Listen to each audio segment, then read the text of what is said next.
Assalamualaikum warahmatullahi wabarakatuh. Jumpa lagi bersama Ibu Isa Hadiah di kelas PKN. Baik, para peserta didik, pada kesempatan kali ini kita akan membahas tentang materi bab 3, yaitu tentang sistem hukum dan peradilan di Indonesia. Subpokok bahasan yang kedua yaitu mencermati sistem peradilan di Indonesia. Baik, para peserta didik, Ibu persilahkan kalian untuk berdoa terlebih dahulu. Baik, terima kasih. Kita lanjutkan. Makna lembaga peradilan. Lembaga peradilan merupakan wahana bagi setiap rakyat yang mencari keadilan untuk mendapatkan haknya sesuai dengan ketentuan hukum yang berlaku.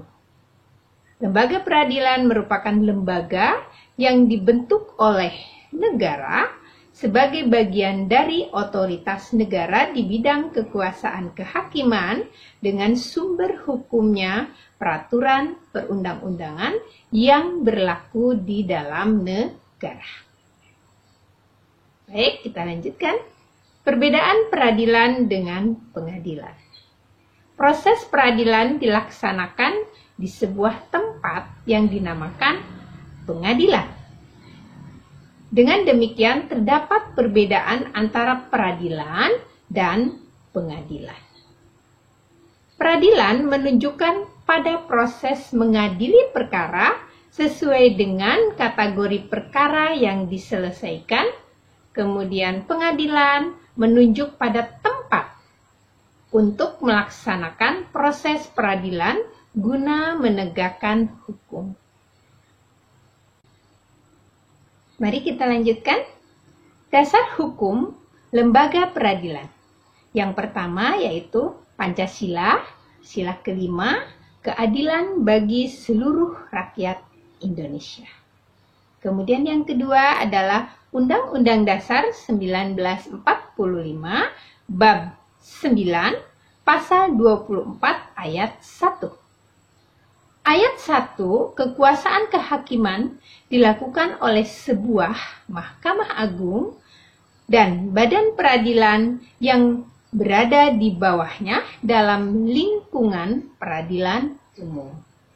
Lingkungan peradilan agama, lingkungan peradilan militer, kemudian lingkungan peradilan tata usaha negara, dan oleh sebuah mahkamah konstitusi.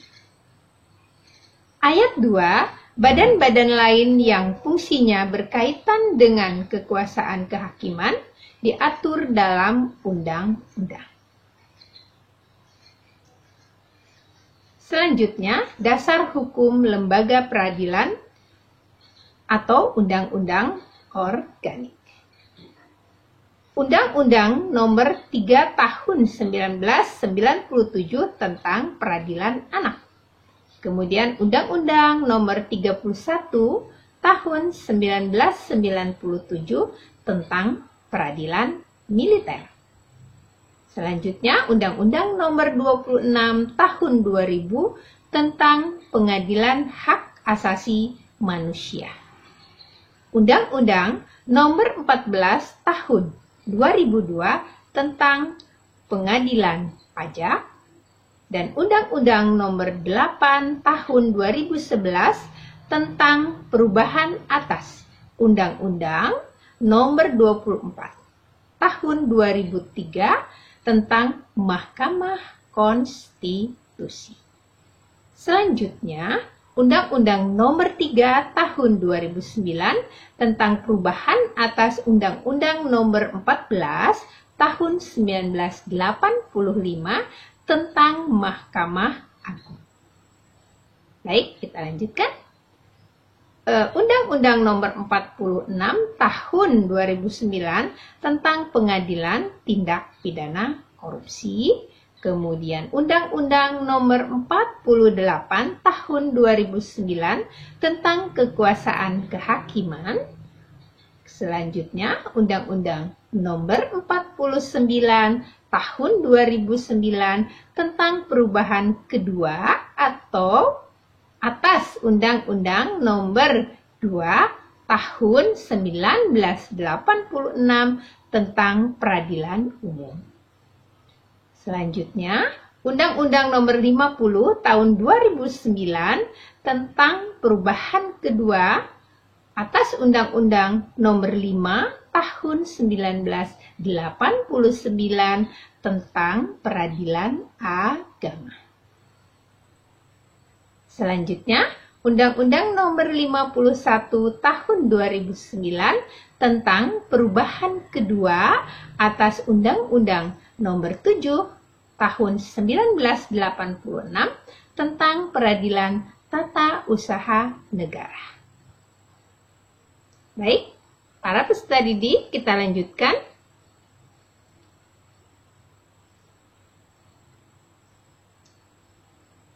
Yang akan kita bahas selanjutnya adalah klasifikasi lembaga peradilan atau Undang-Undang Nomor 48 Tahun 2009.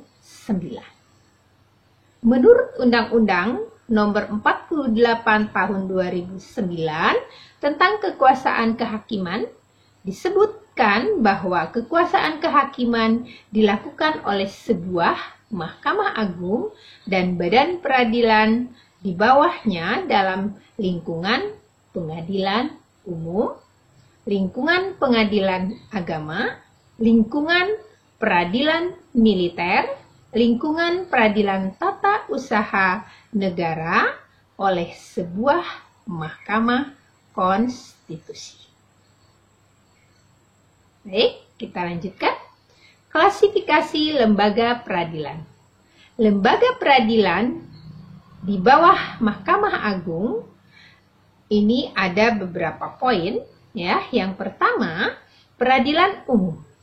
Peradilan umum meliputi pengadilan negeri yang berkedudukan di kabupaten atau kota dan pengadilan tinggi yang berkedudukan di ibu kota provinsi.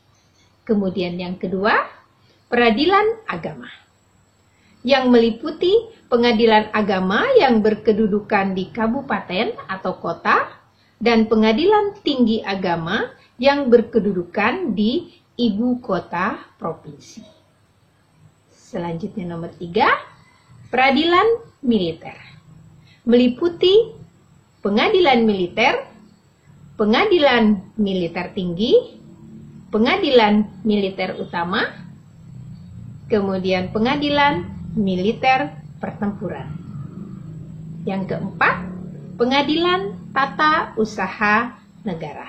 Meliputi pengadilan tata usaha negara yang berkedudukan di ibu kota kabupaten, kemudian pengadilan tinggi tata usaha negara yang berkedudukan di ibu kota provinsi. Baik, para peserta didik, kita lanjutkan perangkat lembaga peradilan. Ya, jadi apa saja yang ada di dalam pengadilan? Mari kita lihat. Agar dapat menjalankan tugas dan fungsinya, lembaga pengadilan mempunyai alat kelengkapan atau perangkat. Berikut diuraikan perangkat pengadilan pada peradilan umum. Pertama yaitu pengadilan negeri. Pengadilan negeri mempunyai perangkat yang terdiri atas pimpinan atau ketua dan wakil ketua. Kemudian hakim sebagai pejabat kekuasaan kehakiman, panitra, ini dibantu oleh wakil panitra, kemudian panitra muda dan panitra pengganti. Selanjutnya, sekretaris dan jurusita. Ini dibantu oleh jurusita pengganti yang membantu sekretaris dan jurusita. Ya. Selanjutnya pengadilan tinggi. Pengadilan tinggi di sini, perangkat pengadilan tinggi terdiri dari pimpinan, hakim tinggi, kemudian panitra dan sekretaris. Oke, kita lanjutkan. Perangkat pengadilan agama. Nah, perangkat pengadilan atau pengadilan agama di sini, perangkat pengadilan agama terdiri dari pimpinan, ketua dan wakil ketua. Jadi pimpinan ini terdiri dari ketua dan wakil ketua, ya, sama dengan yang tadi. Kemudian juga ada hakim, kemudian anggota, sekretaris, dan jurusita. Kemudian pengadilan tinggi agama. Pengadilan tinggi agama, perangkat dari pengadilan ini terdiri dari pimpinan, yaitu ada ketua, ada wakil ketua.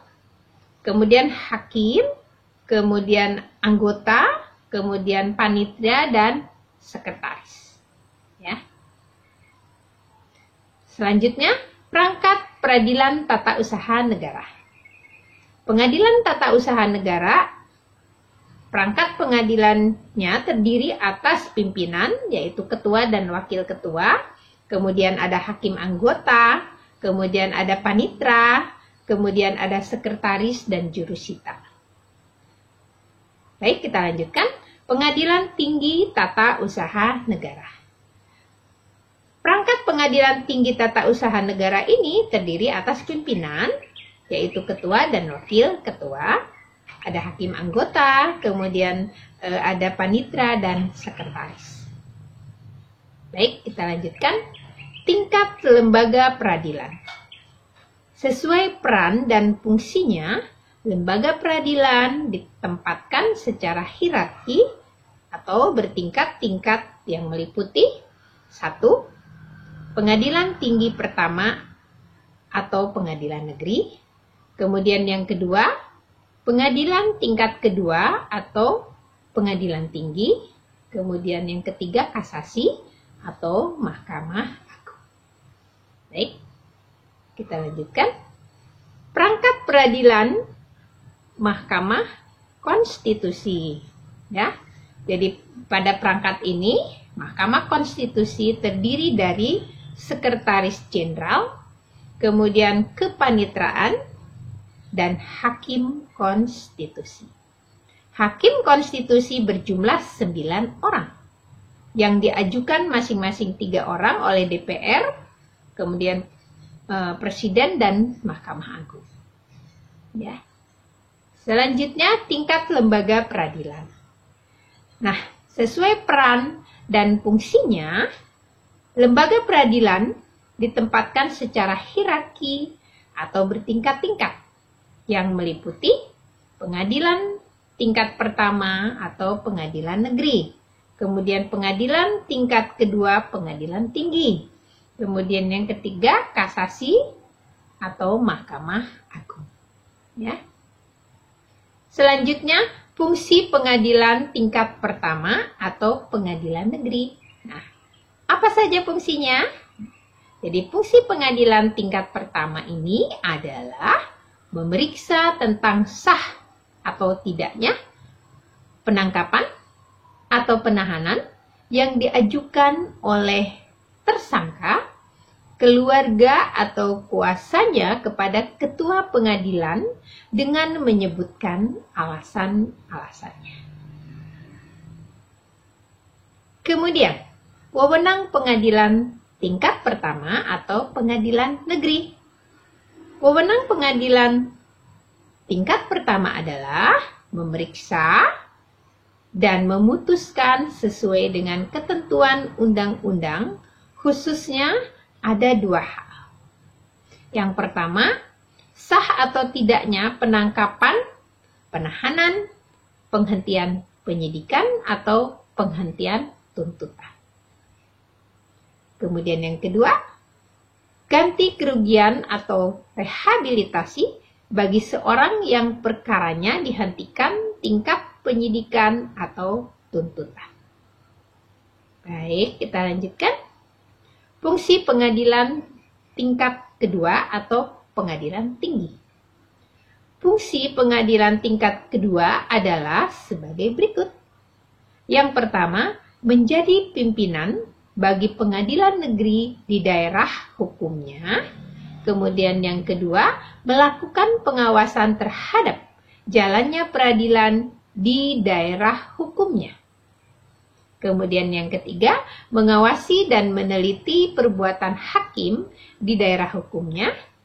Dan yang keempat, untuk kepentingan negara dan keadilan, pengadilan tinggi dapat diberi peringatan, teguran, dan petunjuk kepada peradilan di daerah hukumnya. Selanjutnya, wewenang pengadilan tingkat kedua atau pengadilan tinggi. Baik. Wewenang pengadilan tingkat kedua ini meliputi 1. Mengadili perkara yang diputus oleh pengadilan negeri dalam daerah hukumnya yang dimintakan banding. Kemudian yang kedua, memerintahkan pengiriman berkas perkara dan surat-surat untuk diteliti dan memberi penilaian tentang kerajinan dan kecakapan hakim. Baik, kita lanjutkan tentang wewenang kasasi Mahkamah Agung. Wewenang Mahkamah Agung dalam hal kasasi adalah membatalkan atau menyatakan tidak sah putusan hakim pengadilan tinggi karena putusan itu salah atau tidak sesuai dengan undang-undang. Hal ini dapat terjadi karena alasan sebagai berikut. Ya. Pertama, lalai memenuhi syarat yang diwajibkan oleh perundang-undangan. Kemudian yang kedua, melampaui batas kewenangan. Dan yang ketiga, salah menerapkan atau karena melanggar ketentuan hukum yang berlaku. Ya. Selanjutnya, peran lembaga peradilan. Apa saja peran lembaga peradilan? Nah, peran lembaga peradilan di lingkungan peradilan umum meliputi pengadilan negeri berperan dalam hal proses pemeriksaan, memutuskan, dan menyelesaikan perkara pidana dan perdata di tingkat pertama. Kemudian, pengadilan tinggi berperan dalam menyelesaikan perkara pidana dan perdata pada tingkat kedua atau banding. Baik, para peserta didik, kita lanjutkan kembali pembahasan berikutnya, yaitu tentang peran Mahkamah Agung. Di samping berperan dalam memberi kasasi, Mahkamah Agung mempunyai wewenang lain sebagai berikut. Pertama, menguji peraturan perundang-undangan di bawah undang-undang terhadap undang-undang. Kemudian yang kedua, kewenangan lainnya yang diberikan undang-undang seperti memberikan pertimbangan hukum kepada Presiden dalam permohonan grasi dan rehabilitasi. Ya. Baik, kita lanjutkan peran peradilan agama.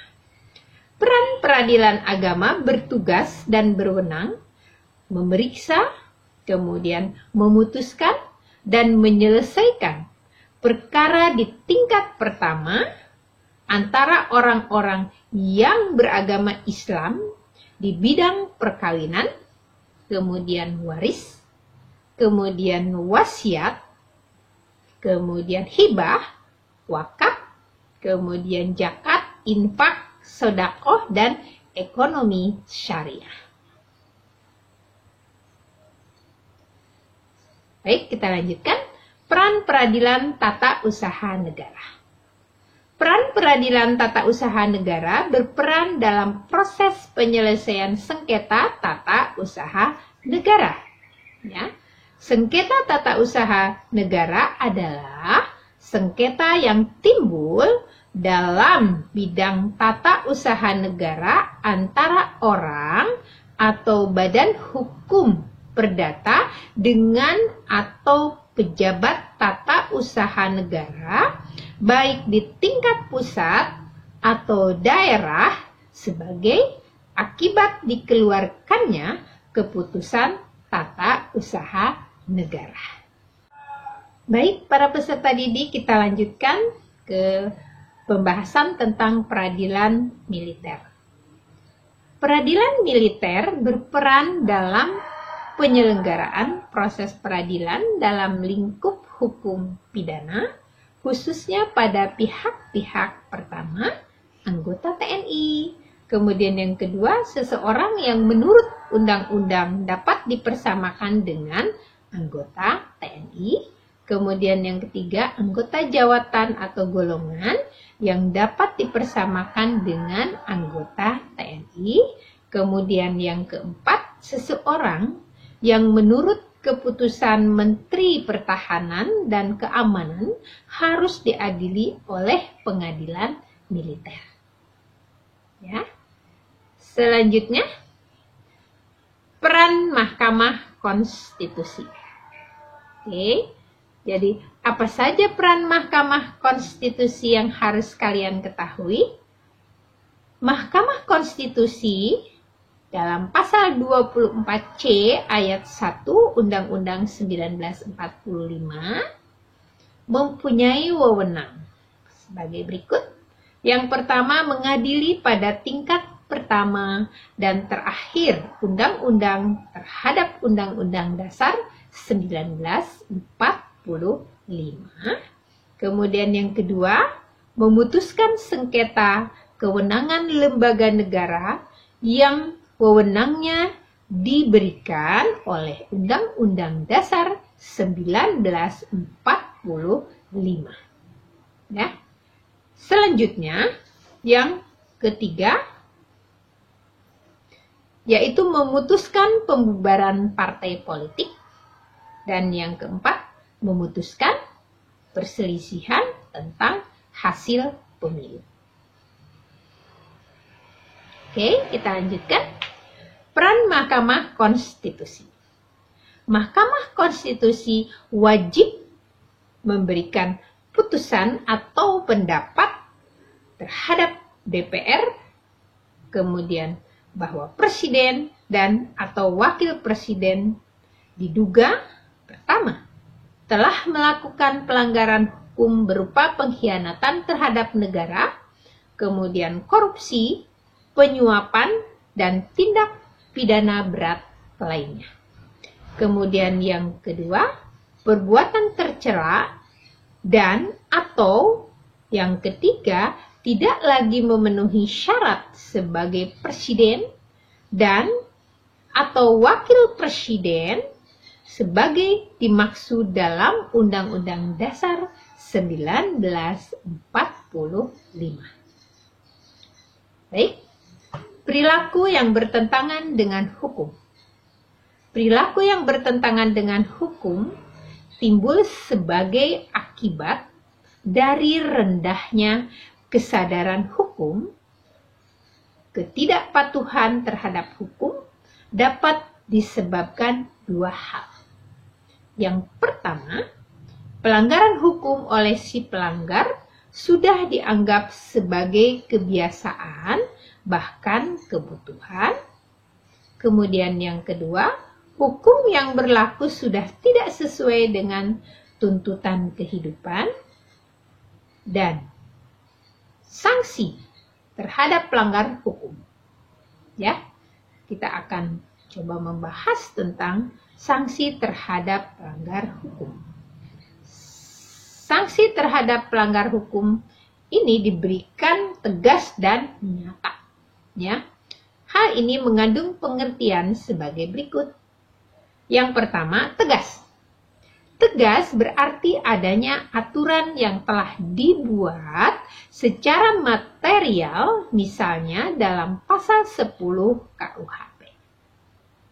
Kemudian dua, nyata, berarti ada aturan yang secara material telah ditetapkan kadar hukuman berdasarkan perbuatan yang dilanggarnya.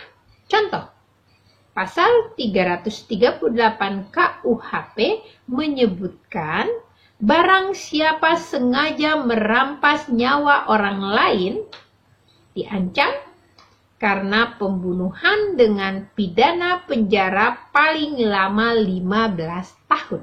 Itu contohnya. Ya. Baik, para peserta didik, kita lanjutkan kembali. yaitu sanksi pidana dalam pasal 10 KUHP. Ya.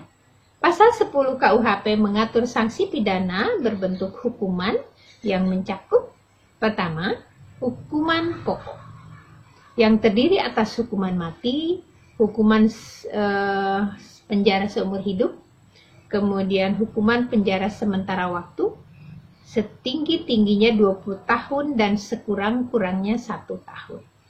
Kemudian yang kedua, hukuman tambahan yang terdiri dari pencabutan hak-hak tertentu, kemudian perampasan atau penyitaan barang-barang tertentu, kemudian pengumuman keputusan hakim. Nah, para peserta didik, itu yang dapat Ibu sampaikan pada materi sub pokok bahasan kedua di bab 3 ini. Mudah-mudahan kalian bisa memahami dan kalian bisa melihat untuk lebih jelasnya di internet ya, untuk belajar mandiri di rumah. Kemudian juga kalau ada yang tidak paham bisa kita diskusi di kelas PKN. Demikian, billahi taufiq wal hidayah. Wassalamualaikum warahmatullahi wabarakatuh.